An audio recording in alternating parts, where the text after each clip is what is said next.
Crop Talk on Market Journal is supported by Nebraska's soybean farmers and their checkoff. Finally today, cover crops serve an important role for cash crop producers, including erosion control, nutrient uptake, and soil moisture. That's why Nebraska Extension is always trying to take the guesswork out of crop selection for Nebraska producers. We're out at the Eastern Nebraska Research, Extension, and Education Center near Meade earlier this week to see what researchers were learning about when it comes to different cover crop varieties. We're seeing a lot of ladybugs too. Welcome to Eastern Nebraska Experiment and Education Center. I'm excited to tell you a little bit about one of our cover crop experiments.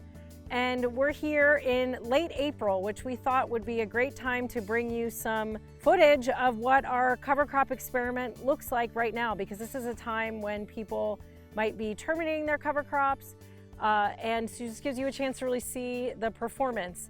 And this experiment that we're standing in front of today is a variety trial where we're looking at 5 different cover crop species, winter cover crops planted last fall.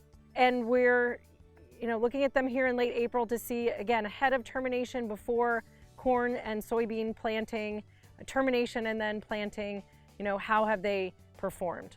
The 5 species that we have in this experiment, we have cereal rye, winter pea, hairy vetch, crimson clover, and several different brassicas. So those are the 5 different species that we have, and then in all of those species we have 6 different varieties, and the whole goal is to see how those species perform in our environment and in other environments, really to be able to provide better options for farmers who are thinking about cover crops. Really what I would say when I think about getting started with cover crops, the most important thing you need to think about is what's your goal. Because what your goal is going to dictate the species you select, the timing that you plant, how much money you might be willing to invest.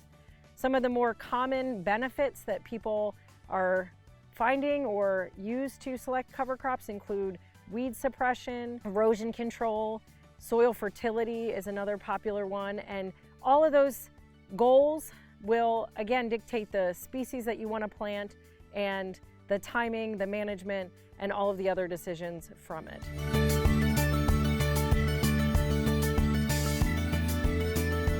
In front of me are the 6 different varieties of cereal rye that we have planted. And in this experiment, we have a combination of commercially available varieties, including the first variety, which is Elbon cereal rye. It's a really popular and commonly grown variety of cereal rye.